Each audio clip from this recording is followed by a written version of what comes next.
আসসালামু আলাইকুম প্রিয় দর্শক, আজকে আমি আপনাদেরকে দেখাবো তেল ছাড়া সবজি রান্না। এটি খুবই স্বাস্থ্যকর এবং খেতেও হয় খুবই সুস্বাদু। এর জন্য আমি সবজি নিয়ে নিয়েছি এখানে 6 রকমের: পেঁপে, আলু, বাঁধাকপি, বেগুন, বরবটি, গাজর। আপনি চাইলে অন্য রকম সবজিও নিতে পারেন। এখন রান্নাটা শুরু করব। প্রথমে একটা শুকনা মরিচ, একটা তেজপাতা 2 টুকরা করে ছিঁড়ে দিয়েছি, হাফ চা চামচ 5 ফোড়ন, শুকনা একটু ভেজে নেব।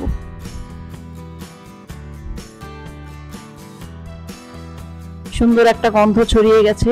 এখন আমি পেঁয়াজ বাটা দিয়ে দিলাম। এখানে 3টা পেঁয়াজ বেটে নিয়েছি। পেঁয়াজটা আমি ততক্ষণই ভাজবো যতক্ষণ পর্যন্ত না পানিটা একেবারে শুকিয়ে যায়। এই রান্নায় মশলাটা কষাতে হবে খুব ভালো করে। এখন আমি আদা দিয়ে দিলাম উঁচু করে 1 চা চামচ, রসুন বাটা হাফ চা চামচের একটু বেশি। একটু ভেজে নেব যাতে কাঁচা গন্ধটা না থাকে। সামান্য একটু পানি দিয়ে নিলাম।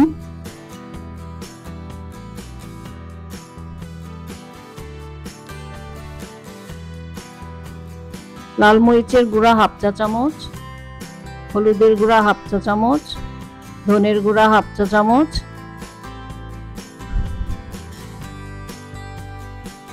আবার একটু পানি দিয়ে নিলাম।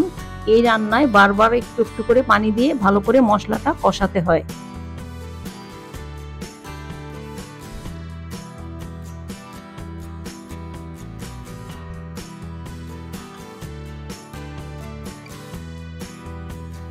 আবার পানি দিচ্ছি। মোটামুটি আমার প্রায় হাফ কাপের মতো পানি লেগেছে মশলাটা কষাতে।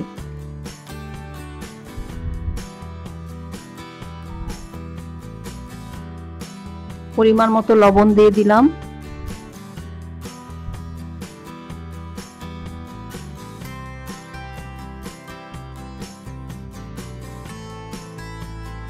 টমেটো কুচি করে নিয়েছিলাম 2টা, ওটা দিয়ে দিলাম।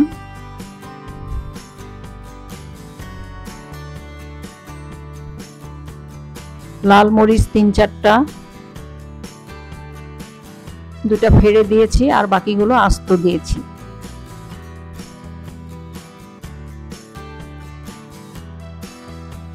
এখন আমি পেঁপে, আলু এবং গাজরটা দিয়ে দেবো। যেহেতু এগুলো শক্ত তরকারি, এটা আমি একটু আগে দিয়ে কষিয়ে নেব।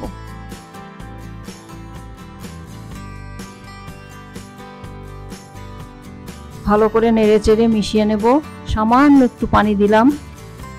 ঢাকনা দিয়ে ঢেকে দেব 5 মিনিটের জন্য। ফিরে আসলাম 5 মিনিট পর।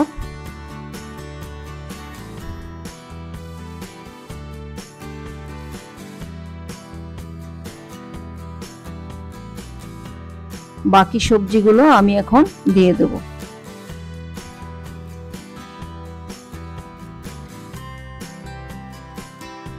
ঢাকনা দিয়ে ঢেকে দিলাম আবার 5 মিনিটের জন্য। ফিরে আসলাম 5 মিনিট পর। সবজিটা কমে গেছে, অল্প পানি ছেড়েছে। চুলার আঁচটা মিডিয়ামে থাকবে। ভালো করে মিশিয়ে নিচ্ছি। আবার ঢেকে দিলাম 5 মিনিটের জন্য। ফিরে আসলাম 5 মিনিট পর। সবজিটা আমার মোটামুটি সেদ্ধ হয়ে গেছে।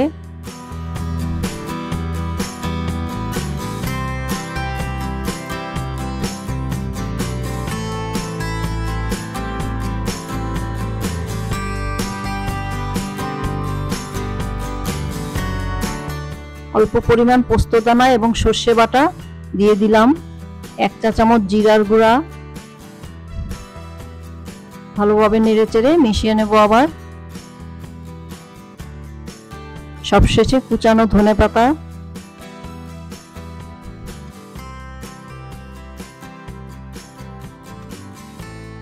ঢাকনা দিয়ে ঢেকে দেবো 2 মিনিটের জন্য। 2 মিনিট পর আমি চুলাটা অফ করে দেবো। রান্নাটা আমার হয়ে গেছে। খেয়ে দেখবেন, তেল না থাকলেও স্বাদের কোনো ঘাটতি নেই। প্রাকৃতিক সবজির রং আর পুষ্টিতেই লুকিয়ে আছে আসল আনন্দের স্বাদ। সবাই ভালো থাকবেন। আল্লাহ হাফেজ।